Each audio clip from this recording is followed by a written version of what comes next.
How's it going, everybody? Welcome back to Sick Eric Tech, and today we got the Google Pixel 9 delivered and we got it in the house, and I cannot wait to unpack this and show it off. We got it in the peony color, and this is probably going to be one of the prettiest colors you could ever get on a smartphone. So very excited to do this. We're going to go ahead and do a quick unboxing, talk about the device, and maybe scroll through the settings and do some comparison side by side between phones like the Galaxy S24 and maybe the iPhone 15, just to show you guys how much Google has decided to go the iPhone route along with everybody else. So before we get started, thank you guys for joining me here on Sick Eric Tech. If you're not subscribed to the channel, consider subscribing and clicking that bell icon. That way you don't miss out on future videos here on the channel. So let's get started. Google Pixel 9 in the peony color. So you get some tabs on the back right here that you're going to go ahead and pull off. Very nicely done. A lot of recycled materials here, and you can definitely tell that by looking at the packaging. So you're going to get a sleeve up here for the Pixel, showing off the actual device and the color that it's going to come in. And then now you get another box showing the outline of the device, again in that recycled cardboard. You get some Pixel 9 branding on the side, and then a Google logo at the top, and nothing on the back. All your information and stuff is going to be on the back of the sleeve. So taking a look at the actual device, very excited about this device, and just look at this color. We'll take a look at that in a minute and go on over what you do not get in the box. So we're just going to get some stuff up here. You're going to get your SIM ejection tool and a little bit of paperwork, and that's pretty much all she wrote for that. And you get a cable with no plug to plug this in, no charger brick. So Google, Apple, Samsung, everybody, Motorola now, give us back the charger, okay? I mean, just stop doing this. Stop doing it without a charger, okay? So here we are with what we came for, the Google Pixel 9 in the peony color.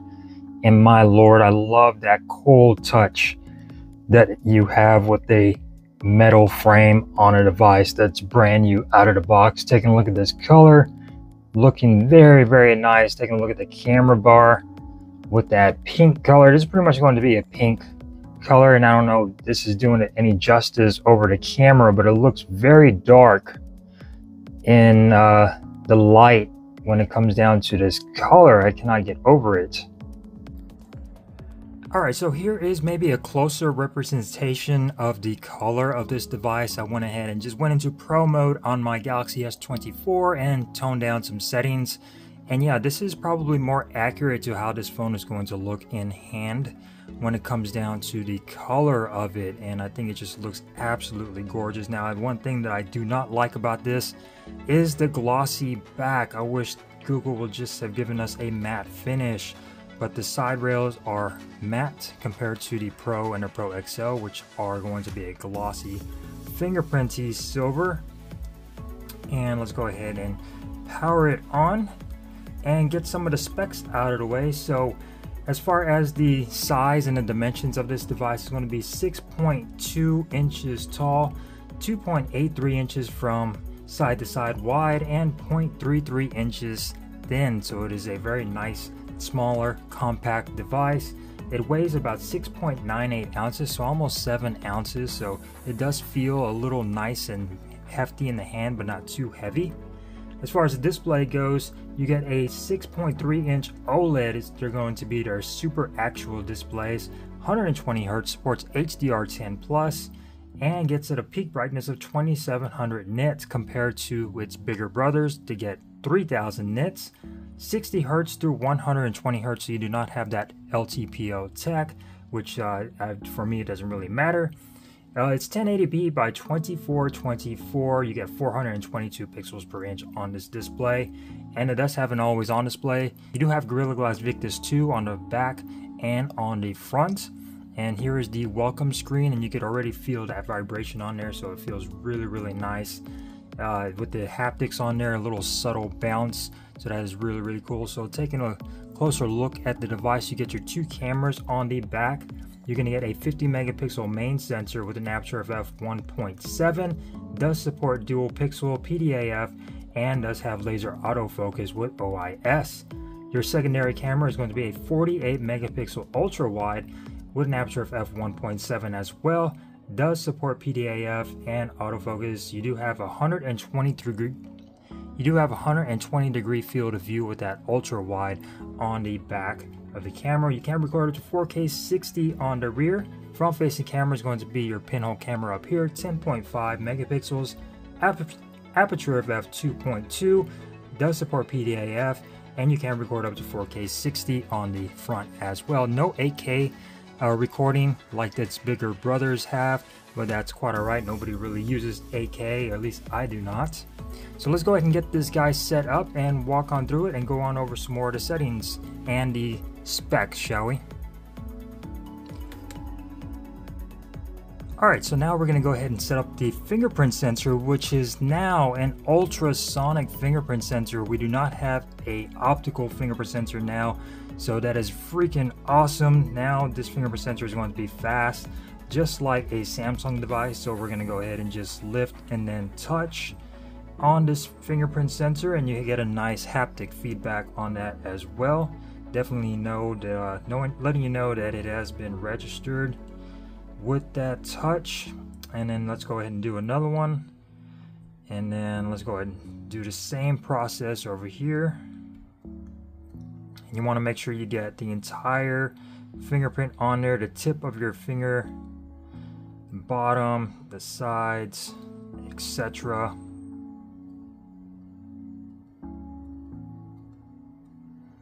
And then we are done. So now we're going to add face unlock, and we're going to go ahead and agree to that. And how to set up, we're going to go ahead and start it. And we got the face unlock done.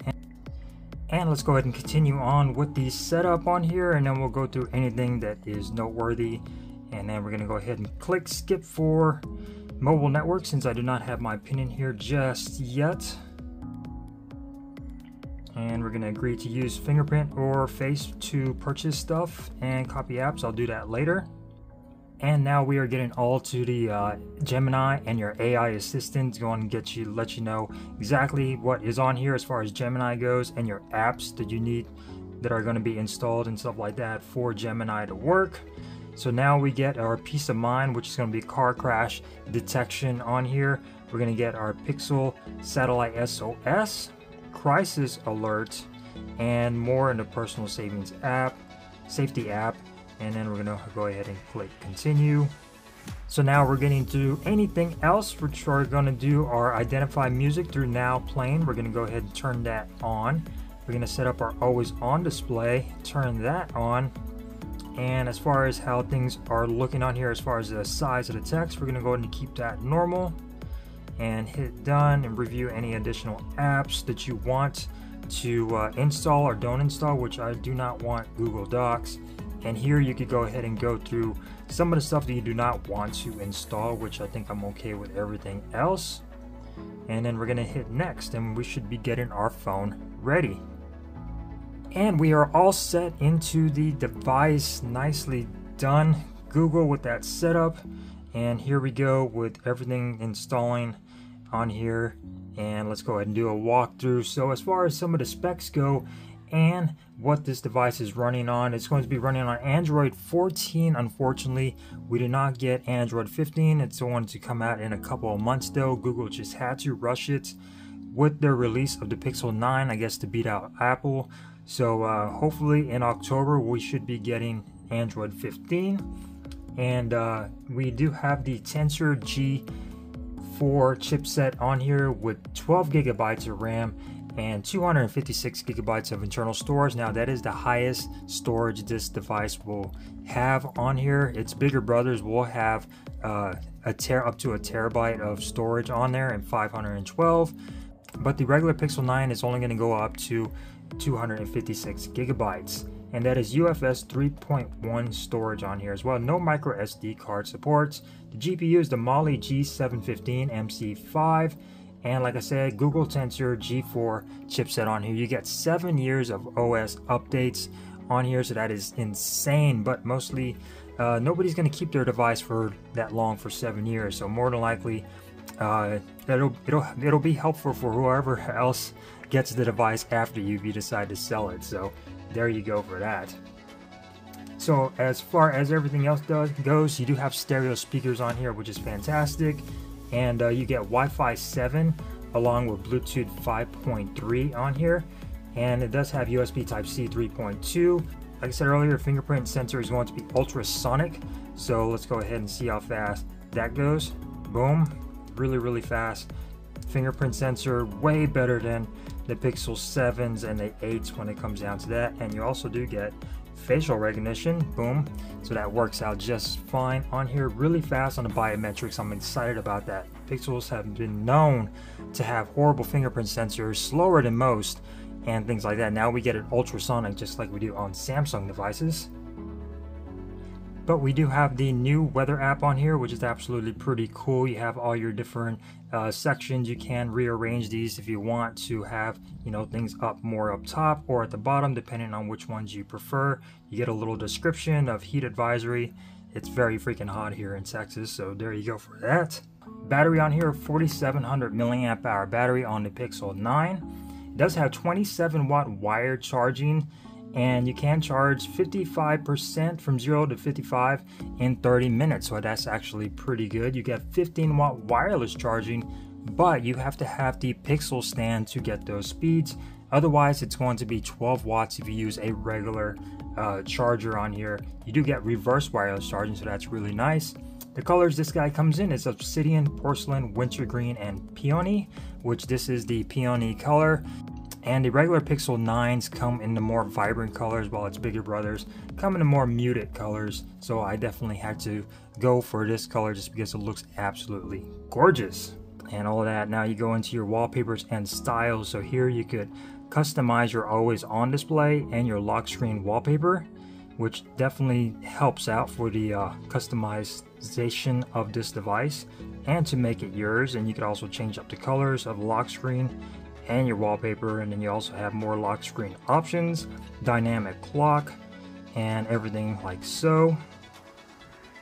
All right, so quickly going on over to the camera, we're going to go ahead and show this off with your camera, see exactly what is in here. So as far as all your modes go, you're going to have your regular photo, you're going to have your portraits, you're going to have your Add Me feature, which will allow you to take a group shot and be able to add yourself in there. So that's going to be really fun to play around with.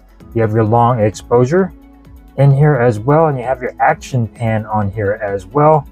And then going on over to this way, you get your night side and you get your panorama. So we get your panorama, and then when you click over here, you got your video. You have your blur video, which is going to do a cinematic blur, and usually that just works on the rear facing camera. So this is going to give you portrait video, which you can see right here. It is blurring the background and focusing on the plant. You also get your pan, cinematic pan. You get your regular video, which you can record. You have all your settings down here.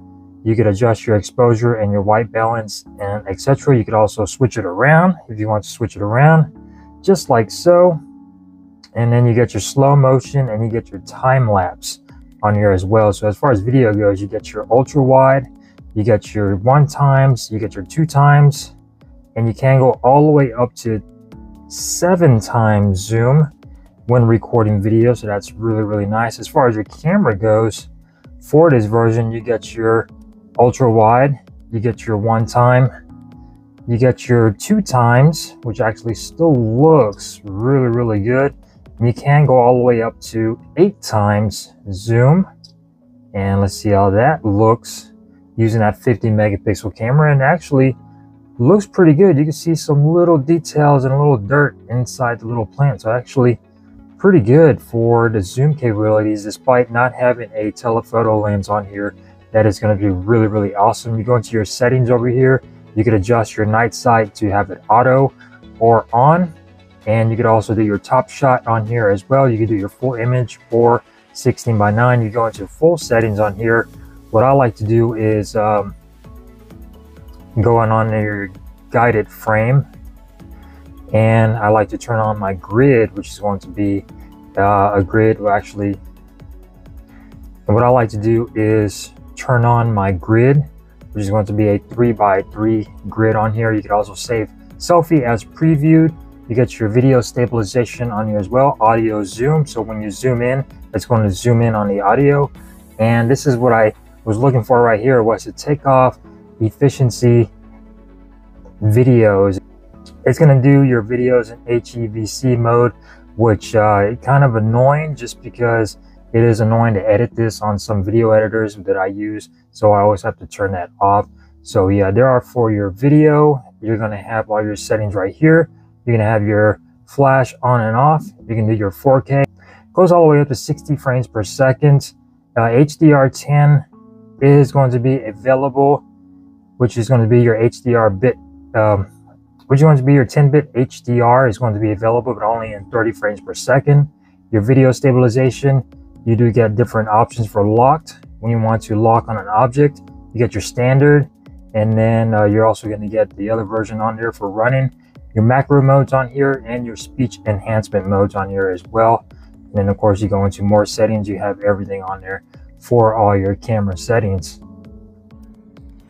All right, so just to show you a quick size comparison, as far as to give you an idea of the size. So here we got the Galaxy S24 and the Pixel 9 and the iPhone 15. These are all the base versions of these devices, and also showing off the design of these. So very similar when it comes down to the design, with this boxy and this rounded corner shape. As you can see, just a little bit bigger than the Galaxy S24.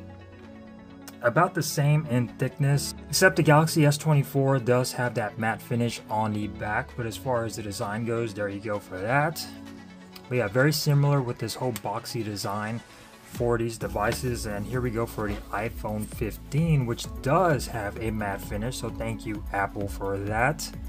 And again, going on over the design of these devices, how they all are tending to look the same when it comes down to that, and the squared, you know, version of every device. They pretty much all look the same when it comes down to that. Everybody's trying to copy Apple. So yeah, there's a little quick size comparison and design comparison between the Galaxy S24 and the iPhone 15. Alright guys, so hopefully you guys enjoyed this first look of the Google Pixel 9 in the peony color. Stay tuned to the channel, and I will be doing more videos on this, comparing the cameras to other devices such as the Galaxy S24 Plus and other devices that I got, the LG V60, the OnePlus, and things like that. And I will be putting this phone through its paces when it comes down to cameras and comparisons and everything like that. So thank you guys for watching. Make sure you're subscribed that way you don't miss out on future videos of the Google Pixel 9. Peace.